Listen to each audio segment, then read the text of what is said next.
remember your mic. So when you're logged in as an instructor, it's not going to ask you your name, or it's not going to ask you to send you a code. Once you're logged in, it will remember that you're logged in, and your mic, your camera can automatically turn on every time. For students, when the groups are larger, we can also automatically turn their cameras off. So for example, if you said for 8 students, we want to turn cameras off initially, we could do that, or we can automatically turn them all on. With this on your camera, if you click it at the bottom, you'll see an arrow for advanced settings.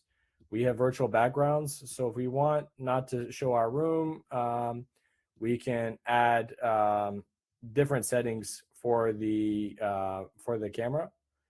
Also, we can add our own personal ones. I've seen some of the schools asking for my opinion, Victoria, that they have like their logo as the background. They have like the school logo, and that it's kind of appealing. Just seeing that, or having the name of the program that they're in. Nice. So aside from Great. that, you can mute, you can turn your camera on and off. You have the backgrounds.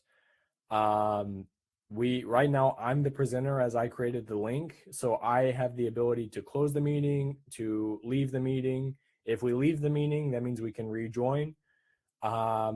Here I can assign, for example, here, Nicholas, I will assign you. You are the presenter at this moment, meaning now you can write on the whiteboard. We can also allow the student and the instructor to write on the whiteboard at the same time. So we can do that collaboratively. We can upload documents, which I'll show you how to do. We can share a different screen or a different tab or the entire screen. So if we want to show a tab, if we want to show just the entire screen, we can do so as well. Right.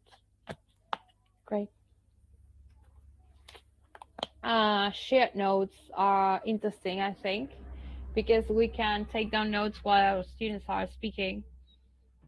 Most right? definitely. So, correct. And we can have students also write in the shared notes tab, or we ourselves, we can just create all notes for the session, and then it's available via PDF after the session.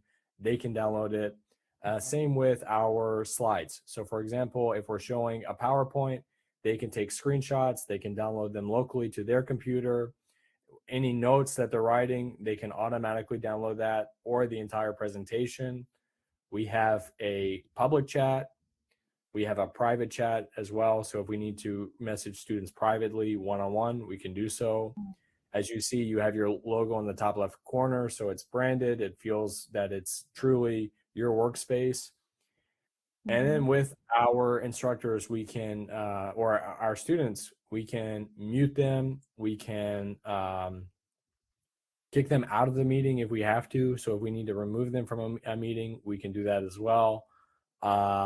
We can assign them to have access to all of our tools, and they'll be able to do everything that we're able to do aside from canceling the meeting. So they won't be able to end the meeting for everyone, but they will be able to have private chat. They will be able to share notes. They will be able to upload presentations or play videos or write on the whiteboard.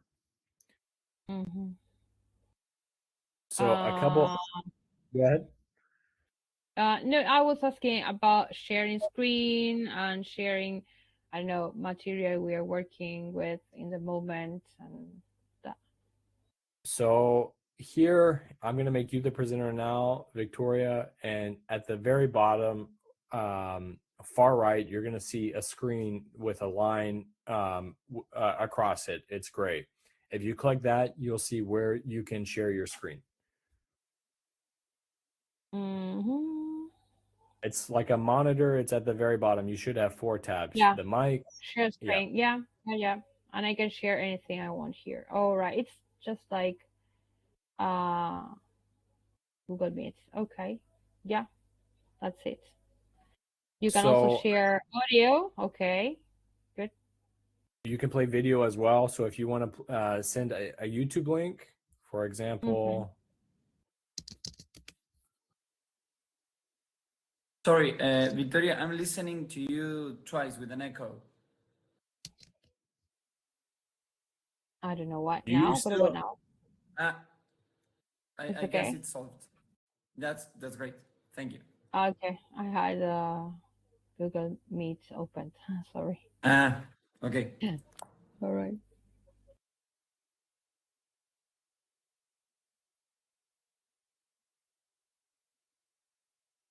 How can I, sorry, in the meantime, how can I change my background or? So if you go to the camera, I did. click the arrow up, open advanced settings. Arrow, yeah. Yeah. And then you'll see okay. backgrounds. Yeah. Now I see it. Great. Thanks. No, Thank you. no problem. Pretty touch. Pretty touch. Here. All right. So here, for example, if we want to, I'll take presenter.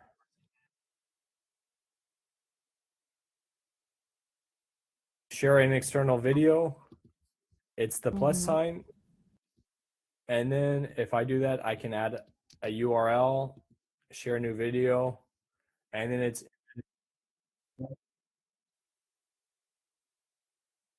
so we can just YouTube, any YouTube link we can embed. We have it right here. They don't need to open another tab. You don't need to even share the tab. So you don't have to share another tab and worry about, okay, I have this tab open. Is this what I'm sharing? Can everyone see it? You can just play it locally on the whiteboard itself. Aside from that, we have the ability to have quizzes, polls. We can have a timer, a stopwatch if we want them to work independently. For PDFs, I would say they upload the smoothest. And let me see if I can find a PDF.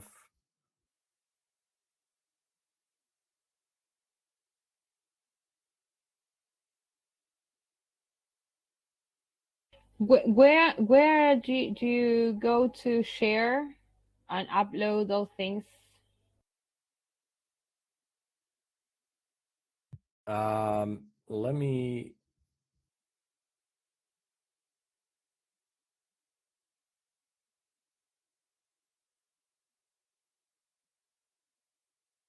I'm going to make you the presenter again.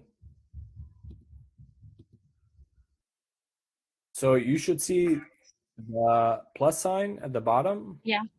Yep. Left. And All then right. if you have a PDF or a worksheet, you can upload it now. Let me see. Let me see. An image. Can I share an image, for instance? Anything. All right. JPEG, PNG. I'm going to share anything. The first thing I have here. Okay, so nothing to do with English. Oh, no. It's something about school for my girl. Nothing to do with it. Okay. Yeah. Beautiful. Okay, great. All right. So you can annotate on that. You can write. We can allow students to write. Students can also download this from their end, so they can just right click and then download. How can you make it bigger? I mean, you can zoom in, zoom out. Yeah, on my end, I can just click on the image and see full screen presentation. So I see just the image. All right. I can snapshot the current slide with the computer. That's pretty easy. You can also do full screen. And then I would say lastly, what I would want to show you both is we have create breakout rooms. So for example, I don't think you're going to be able to do this. I think only I'm able to do it on my end since I created the meeting, but we have breakout rooms. With having 8 students, you can create, I would say probably 4 breakout rooms would be great. Put them in 2. Let me create them. To stop sharing, how can I stop sharing? If you click the plus sign again, you should, you should have a default whiteboard setting or just Okay. your whiteboard. Perfect. Great. Great. So with the breakout room, I will create 2 right now. The minimum you can create them are for 5 minutes, but you can close it earlier. Mm-hmm. And then I will show you what they look like. And in the breakout room, some of the settings, we can save the recordings as well for the breakout rooms or the notes.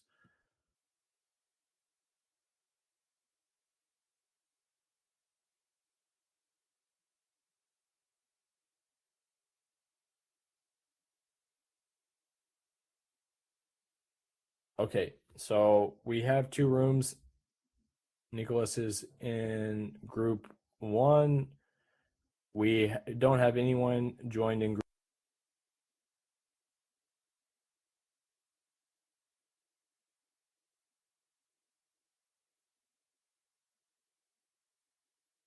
Mm-hmm.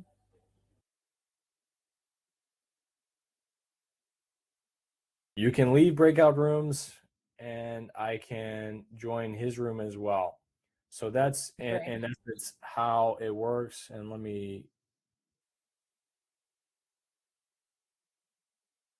They can be assigned automatically, or you can set the students in the breakout room you want, right?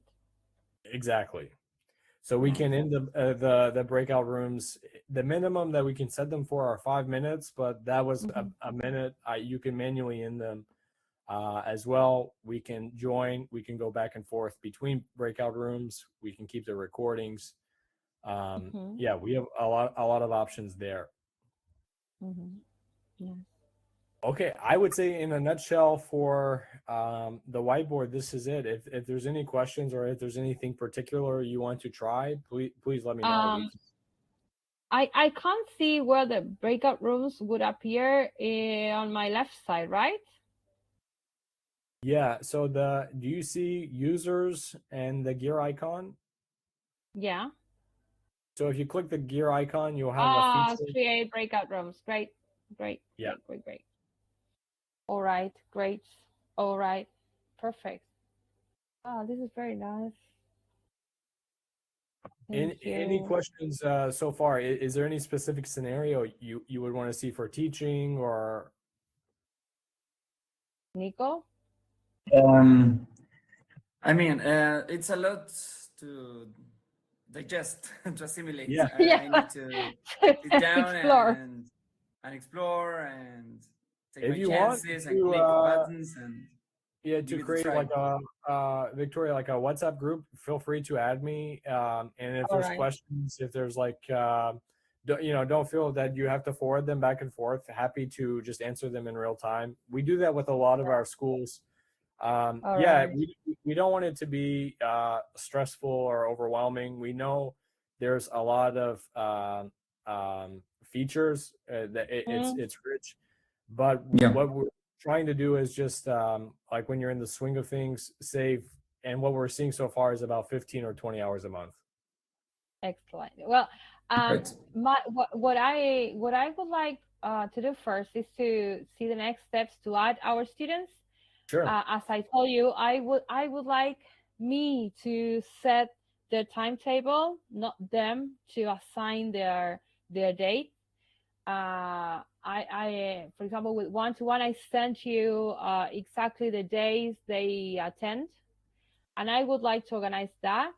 And as regards Nicolas' group, the same. I would like to add students, and I would like them to receive a link where they click and they are there. And as regards the form, if you want, I can give you the information I need, and we can create that as well. No problem. Okay. Let me 1 second.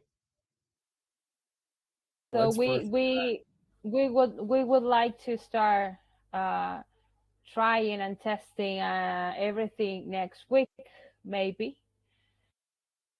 And we have 1 week activities with Nico before, so we are going to have some teachers before having our session with our students. So we explore.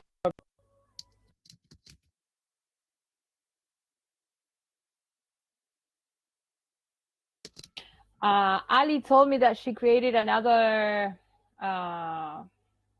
user so as to see what her students can see. So it was very useful for me. She told me to be able to see what my students see on the other side. So that's a good idea too for me too. I suggested that because so the thing is with our data, we have our own testing accounts and demo accounts. I think I shared one with you in the beginning. But sometimes when you're replicating certain things, it's not exactly one for one for our data. So as she does it, many of our schools do that. IET was another that did it. They would add the one of their admins as the student, and then just if before they're sending out a bill or before they're having enrollment for the class, just making sure that everything is as they envisioned. That's I would say that's more common than not. It's really just good practice, just so they know. We will come out with more like training videos and how-tos, of course. But just in terms of due diligence, it's a really good practice. So I've added your account. With this account, we can change the settings so you don't see everything. The only downside is when you're the admin and instructor, you can be confused which account you're in, like which email. So we may want to simplify it where you just see your tutoring. You don't see any, for example, billing, or you don't see, other tutors' information. Just to make it very very clear which one you're in. We can also change the color scheme. For example, we can have the admin color be blue, or be this like purplish blue, and we can have the I guess in English we would call this almost like a teal. We could have the tutor one be the teal, so just by the color as you're logging in which is which. Yeah, great. That would be great. Yeah. So with the instructors or with the students, before we start adding students, we can also do it by CSV file. One thing I would do is, if you have a CSV file, just like what are the fields for the CSV, so we can make sure we can match it on the import. I don't think I have one now. Okay, no, that's fine. I was thinking about manually adding them because I don't have files at the moment. No, that's completely fine. What about Google? Do you have it in Google Sheets, or are you just keeping it in Docs?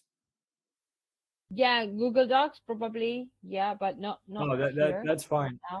If you ever keep it in Google Sheets, you can do the export for CSV file. It's very, very simple, but that's completely fine.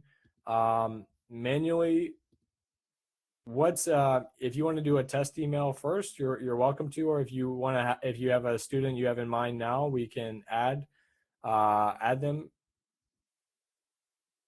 All right.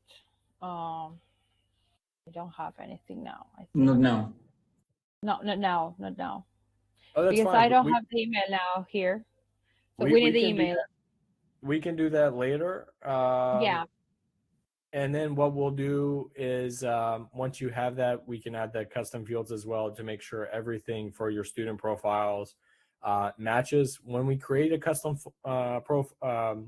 field, and we have the student just sign up with their name and email, if you want to record, let's say, their phone number, or if you want to record their city, what city they're in, or their language level, as they sign up, they're required to access the platform to fill out that remaining information. So we get that information automatically. If there's questions you want to ask the student and you want to have on their profile, you just let us know what it is, and we'll make sure that we have it.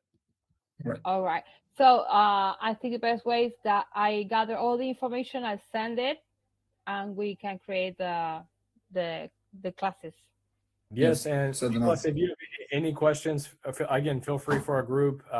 If you have feedback, like even if it's last minute, for example, you're like, hey, I'm starting a group in 15 minutes, 20 minutes, this isn't working.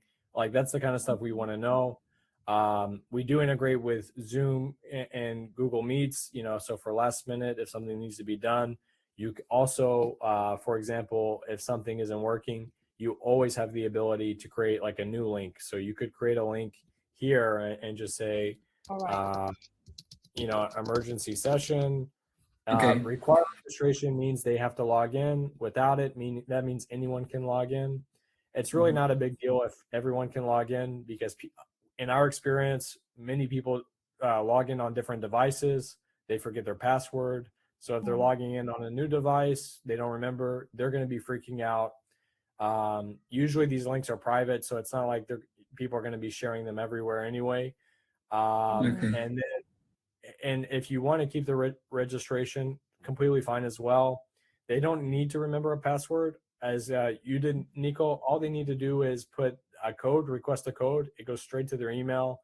They enter the code in, and they're in the meeting. Right. Great. Every time we start a new class, we create a new session, right?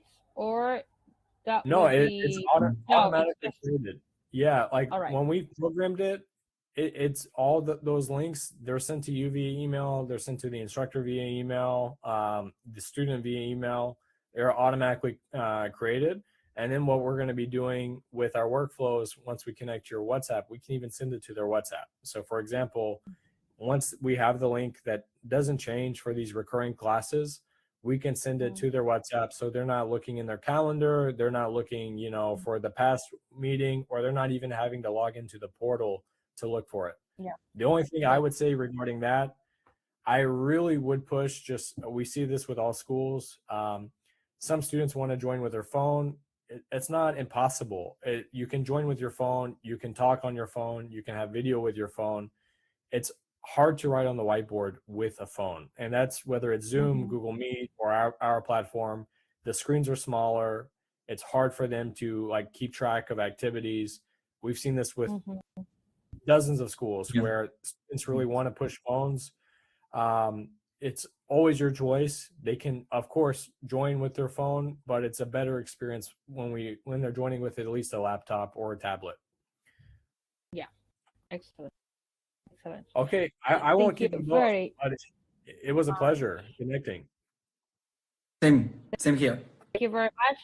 And then I'll text you, of course. I'll be gathering all the information we need to create the groups. That's what I'm concerned about, to have all the students already organized. Yeah, we probably will be having.